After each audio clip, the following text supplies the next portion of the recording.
একটি বিশেষ গোষ্ঠী, একটি সাম্প্রদায়িক গোষ্ঠী ৭১-এর আগের থেকে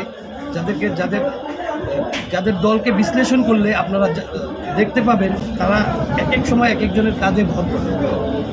এবার দেখা গেল এই ২৪-এ এসে তারা এই কচিকাচার মেলার উপরে ভর করে বাংলাদেশকে অস্থিতিশীল করতে চাচ্ছে। আমরা দীর্ঘ ১৭ বছর একটি ভোটের অধিকারের জন্য জনাব তারেক রহমানের নেতৃত্বে আমরা রাজপথে ছিলাম। একটা দেশে ভোট হবে না, এটা কি হয়? সরকারকে চালাবে কীভাবে চলবে?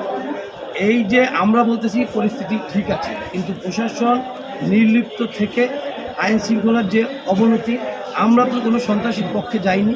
আমাদের এই পর্যন্ত স্বেচ্ছাসেবক দলের সহ অনেকের বিরুদ্ধে আমরা সাংগঠনিক ব্যবস্থা নিয়েছি। তারপরে দলীয়ভাবে আমরা তাদের পক্ষে কখনোই যাইনি। তারপরেও আইন শৃঙ্খলা বাহিনীর কাছে আমাদের জনাব তারেক রহমান তিনি স্পষ্ট ভাষায় বলেছে, অপরাধী যেই হোক আমরা দল তার দায়িত্ব নেব না।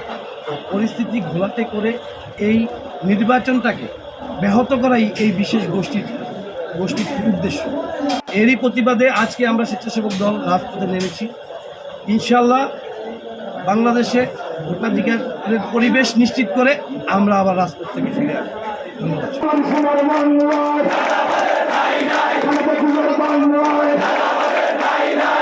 বাংলাদেশ জাতীয়তাবাদী স্বেচ্ছাসেবক দল অবিচলভাবে কাজ করে যাবে।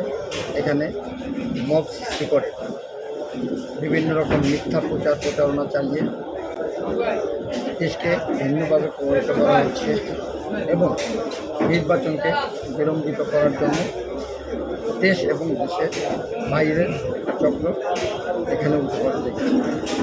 আমরা এটার বিরুদ্ধে সক্রিয়ভাবে সংগঠনকে এবং দেশের জনগণকে এক করে আগামী জাতীয় সংসদ নির্বাচন দ্রুত যাতে নিরপেক্ষ সুস্থ নির্বাচন হয় সেই লক্ষ্যে আমাদের ভোলা জেলা স্বেচ্ছাসেবক দল কাজ করে।